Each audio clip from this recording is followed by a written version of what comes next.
My name is Harrison Wheeler, and this is Technically Speaking.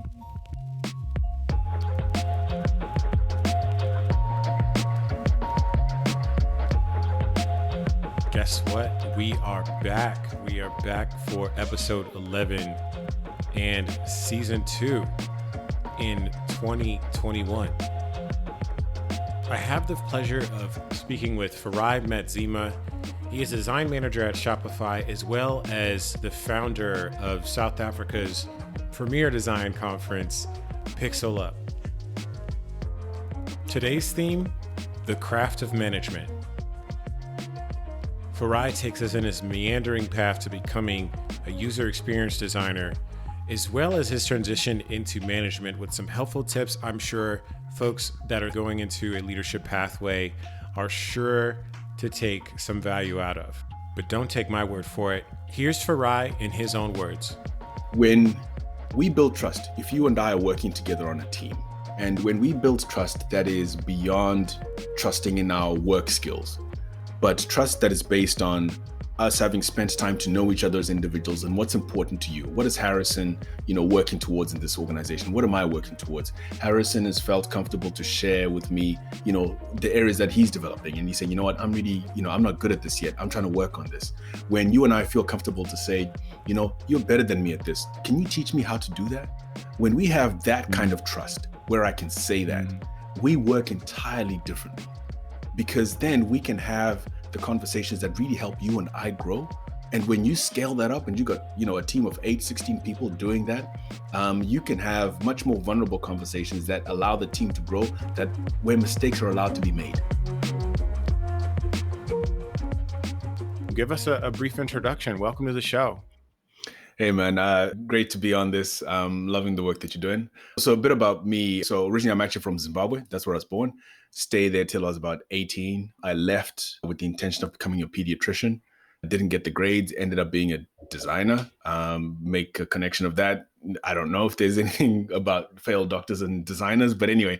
So that's where after that I learned about UX design. And interestingly, where I'm from, design wasn't a thing that I knew of as a possible job or prospect. So this is something I learned about when I went to the UK to university. Found out about HCI, fell in love with it. And then, I've been doing that ever since. Did in the UK, was in South Africa for 7 years doing that. And now, I'm in Canada. I've been here for 3 years now and loving it. And also transitioning more towards kind of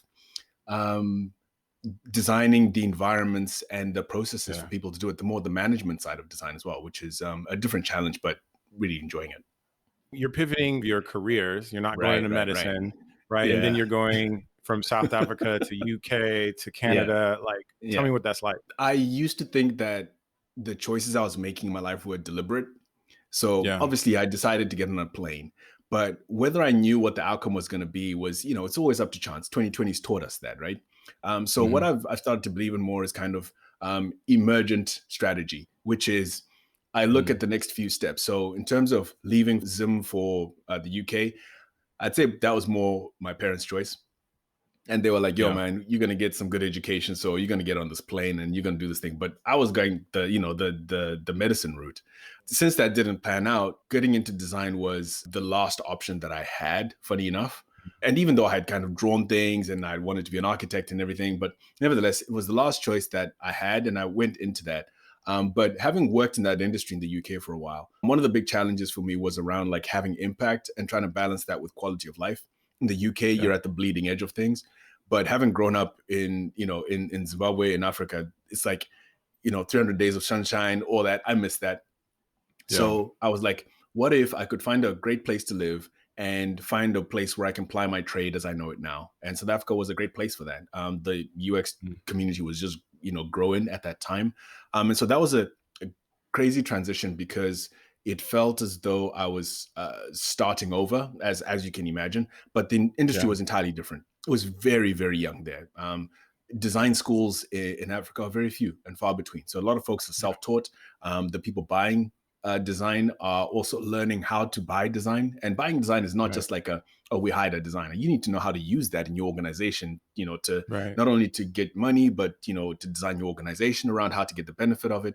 All those things, the teams that I joined in South Africa were learning, and I was happy to be a part of that. Then we figured out, my partner and I figured out that the move from from the UK to South Africa gave us a perspective on the world that was different. We were Mm. thinking with what we had seen in the UK, but living in South Africa, and Yeah. we were able to do things like start, the conference that that you spoke at a few weeks ago only could happen because we were looking at the world very differently. So we were like, what if we moved Mm. again? Would we, would we see get another? Would we amplify that and build a bit more? Right. And that's when the Canada option came up. And lucky enough, I managed to, link up with some Shopify peeps, and they were like, "Cool, you want to come through?" I was like, "Sweet." We got on a bus and we Yeah. came out here, and it's been, yeah, again, mind blown. Different perspectives, and we're still Yeah. figuring it out. But Yeah. yeah, it's been a learning journey, but emergent, not deliberate. So thematically, it sort of feels like it has been more or less a journey of enlightenment and curiosity more than anything. Man, you like, I should have just said what you just said. but You yeah. would have saved us 2 minutes, man. But Yeah. So absolutely right. Yeah. yeah, I know that you organized this conference that we talked about. It's called Mhm. Pixel Up, and Yeah. so you've been hosting it for how long? So we started in 2016. Okay. And essentially, I was housemates with a dude who now works at Dropbox, or worked at Dropbox in 2016. I was housemates with him in the Yeah. UK. Education for design in South Africa, there's not as much as we could have, and so Yeah. we thought hosting a conference, get some people to meet, share some ideas. Let's try that. Let's figure it out. And yeah, Yeah. we've been doing that ever since. So in that time that you've moved out of South Africa, that you've Mhm. started the Pixel Up conference, like how would you say that the design industry or community in South Africa, how has that progressed over time? Are you seeing changes there? Huge, huge. Big change. At the time when I arrived, design was mostly in marketing agencies. So Yeah. a big corporate would hire their marketing agency to design their apps and their websites for them. And Yeah. even, some of the core digital products that they're offering, like banks would have their apps built by somebody else. But Yeah. soon after I arrived in about 2013, there was a big shift. And as we've seen around the world, big Hmm. corporates buying out design houses, bringing design in house, building Right. teams in house, and all of that. That started around the 2013 time. Yeah. And we helped to progress that with our event and bringing, but we were a small, part. The biggest part was, I think, big companies seeing trends overseas, looking for Hmm. talent, and then seeing the benefit of having design in house as opposed to outsourcing it. So a huge Right. change. And also now design schools are coming up. Right. So now we're able to kind of, to plant the seeds as opposed to just like going for the fruit. You're in design management, and Mhm. you obviously didn't start out from there. What were the motivators to then start moving into management? So I happened to be working on a project where I was the first designer to land, and I ended up hiring everybody who rocked up after me.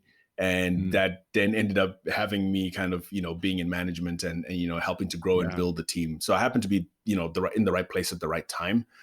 Yeah. But as I started doing that, I started realizing, oh, there's this whole other aspect to design, and Mm. that's worth exploring. And I found that I enjoyed it really, and I was able to kind of to have impact in doing that.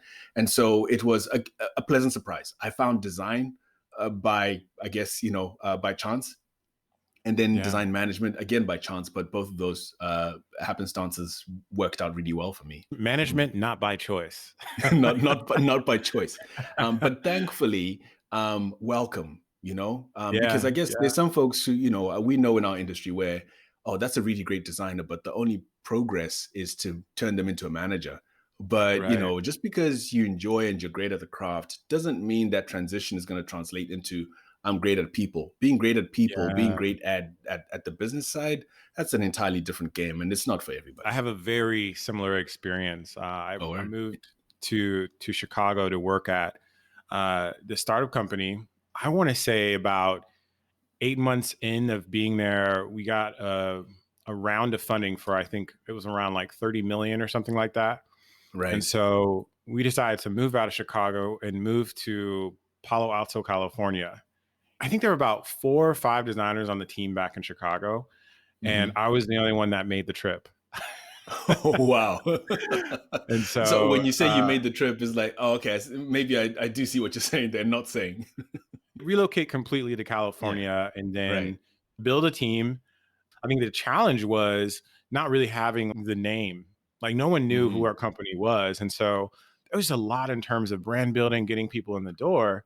But to your point, Credibility. Yeah. yeah, Mm. yeah. But then to your point, there's the craftsmanship Hmm. portion of Hmm. being a manager. There's the people Hmm. part. Yeah. Maybe let's dive in a little bit of that because I know that's something Mhm. that you feel very passionately about. And so, how would you define the craft of management? I haven't tried to answer that question before, but I think the key thing to recognize is that it is a skill. It is a skill that you can suck at when you don't know anything about. But Mm, it's a skill that through intentional work and feedback and practice, you can get better at and you can get really good at, you know? mm, And that's like any other skill. You can go from being a apprentice to, to mastery of this thing, although it will always be changing. yeah, And I think that's what we don't talk about enough. This yeah, is what I'm interested in, is that in our trade, you becoming a manager, I don't know if we talk enough about how do you develop this, and right. how do you get good at it, in tech as a somebody who was in design or someone who was an engineer. I don't know if those paths exist for us. Yeah. I think when you put Hmm. design in front of manager, I Hmm. think people have this perception that you're also designing. Right. So how does your role change from being, an IC to a Hmm. manager? Like what are the things that you're doing where you have to Hmm. completely fundamentally shift like your mindset and approach? Yeah, I think one of the bigger things is trying to figure out how you have impact now. Mm, So what I mean by that is, if I'm doing the design work and I'm an IC individual contributor, the yeah, things that I do on the whiteboard, the things that I do in Figma or whatever tool I'm using, that can translate into impact on the product. But when yeah, I'm managing, and design managers, sometimes you are doing both on a consistent basis, depending on your organization. But right, right. you work for a fairly large organization, as do I, and sometimes you can be more removed. In which case, your impact on the product is through other people, Hmm. right? And so what you're Yeah, doing there is to trying to find, as you were saying, when you move to Palo Alto, trying to find the right folks to get the work done, the design work that needs to get done. So that's one thing.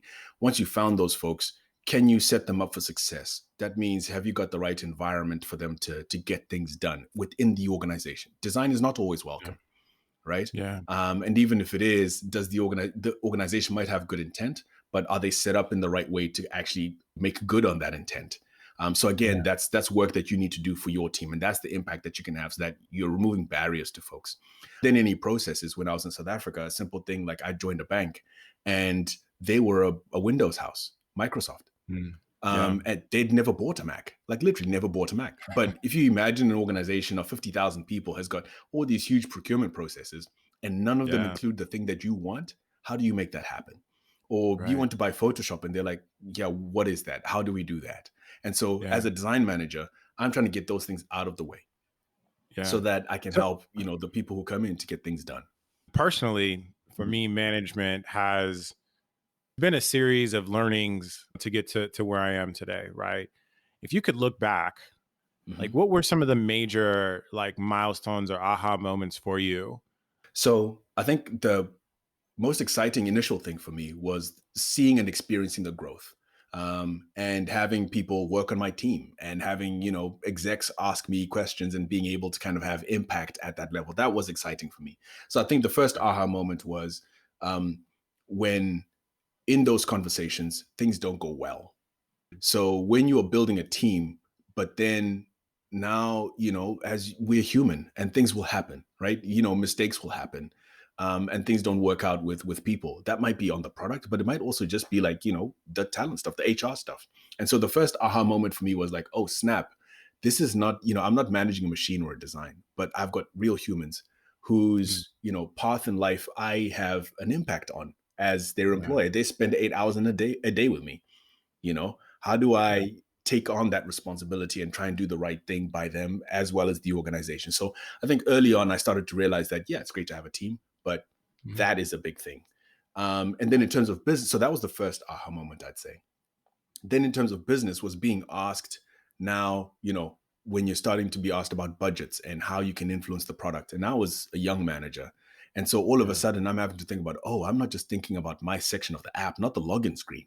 I'm thinking about they've got for 5 apps and they want budgets for that and they want to hire for that. And I'm going to need to think about 12 months out.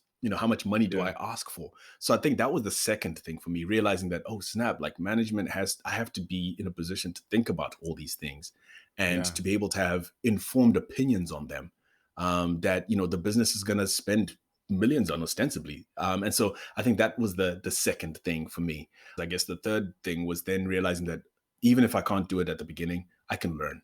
And it's my Mhm. job to learn. And so then going out and trying to understand, okay, cool. Looking after people. How do you do that?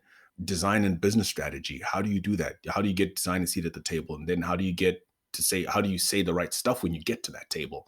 So I Yeah. think those were some critical moments in my journey as a manager. I'm putting you on the spot. In hindsight, what one or two skills or learnings that would be important to have if you're looking at going into the management field? So for folks who worked in design like you or I, typically we start out in some sort of craft, right? We're doing the design work. And then there can be a point in your organization, your growth, where it's kind of like, okay, where do you go from here? Because the next level up seems to look like management only. And in some organizations, that's the only path to go.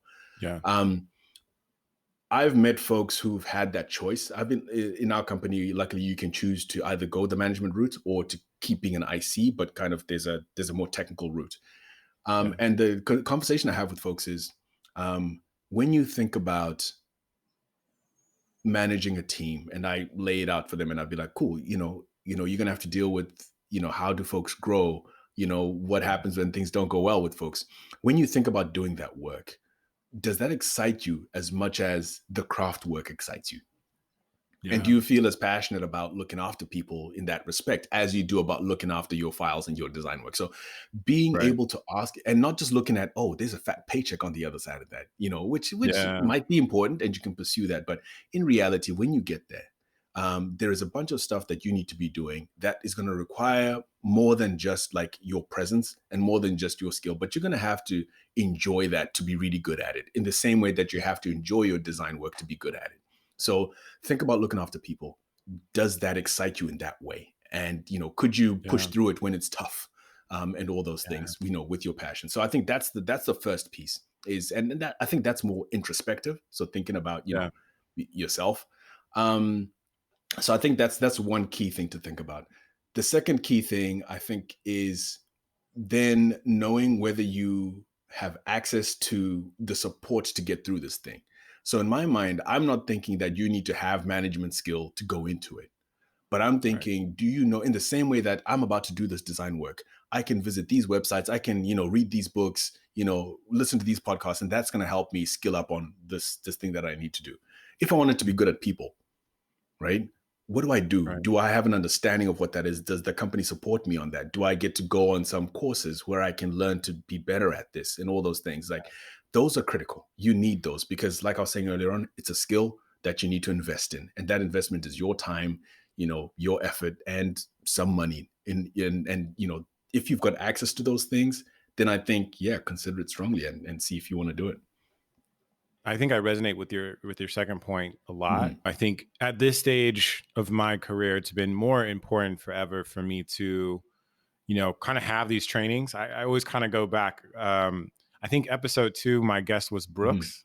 Brooks. Oh And yeah, we spoke so, about Brooks. Yeah. yeah, yeah. Mm. So, um, I had some really powerful conversations with him, especially Mhm. around the topic of having conversations.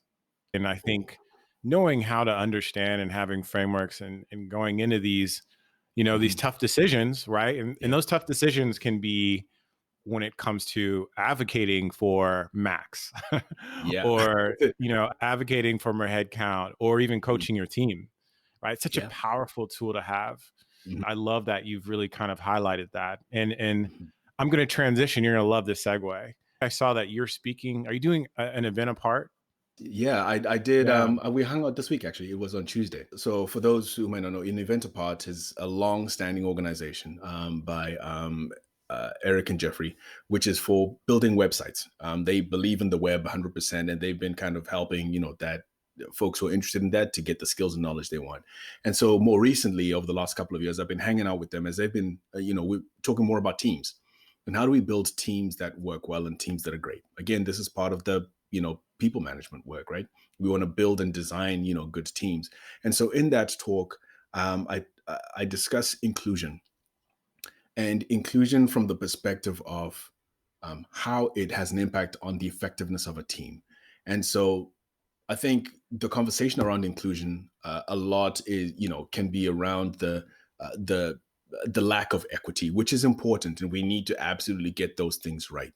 The Mm. thing that I add to that conversation is just the understanding that even if you build a diverse team and you solve whatever they think is a pipeline problem and you get people into the building, if they do not feel included, and included means, do we treat and work with them in a way where they feel like they feel safe to be themselves? Right. So an example I give is, for example, my name is Farai, but for the longest time when I was in the UK, I asked people to call me Fuzz, a nickname from school.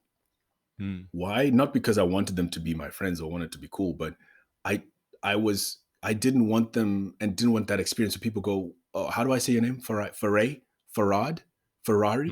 Mm. I hated doing that, and I didn't feel comfortable doing that. So I was like, let me make it easy for them. That is a small example of how I didn't feel safe. I didn't feel included in that environment, and people weren't making the effort to learn my name in the right way. And so ultimately, those small things add up to this feeling of I'm not safe here. I don't feel like I belong as myself. I have to be something else. And so in that talk, I give lots of examples like that where I try to show that when people come into your organization and they don't feel included, the likelihood is you can have as many diverse hires as you want, but they're not going to stay, or they're not Mm. going to grow in your organization. They're not going to get to management levels, Yeah. right?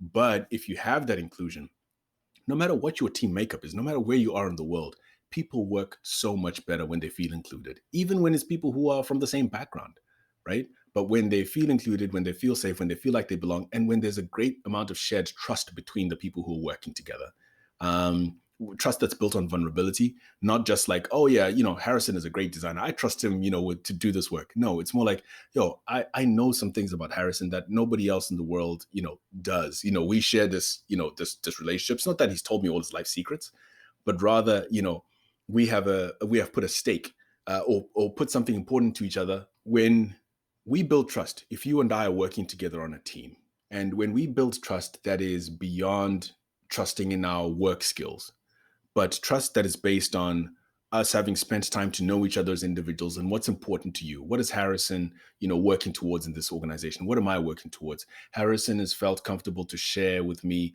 the areas that he's developing. And he's saying, you know what, I'm really, I'm not good at this yet. I'm trying to work on this. When you and I feel comfortable to say, you're better than me at this. Can you teach me how to do that? When we have that kind Mm. of trust where I can say that, Mm. we work entirely differently, because then we can have the conversations that really help you and I grow.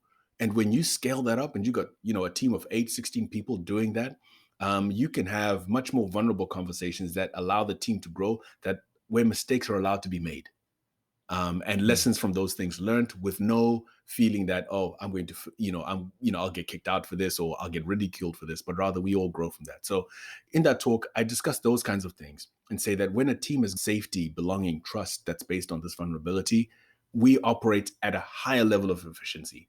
And not to say that Mm. efficiency should be the only thing that we're seeking, but rather if we add that to the fact that we just need inclusive teams because that's the right thing to do, Mm. we can have a more rich conversation with business and with everybody who's looking to invest in in inclusion in our organizations and teams.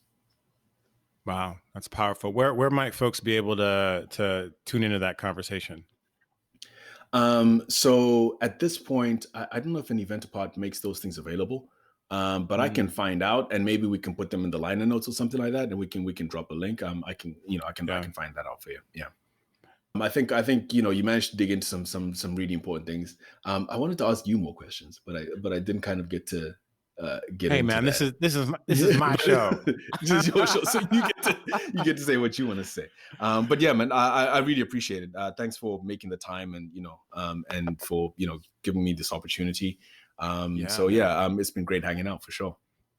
Yeah, man. So how can people find out more about you or Pixel Up Conference? So pixelup.co.za, we update that from time to time to kind of, keep things posted. 2020 has been pretty rough, so we kind of slowed things down, but that's a great place to kind of see what's going on. Farai, Madzima.com. The link will be in the notes, but yeah, you can go there and kind of see, where I'm speaking or some talks that I'm doing. That's where you can kind of catch me the most. I've been off Twitter. Just 2020 has been weird on Twitter, so I've just been like, you know what, a bit more reality. But those places will be great to find me. Awesome. Well, thank you so much, man. I appreciate you. And again, I can't thank you enough for making the time to be on the show, despite everything that's been going on. All good, man. Thanks, Harrison. Appreciate it.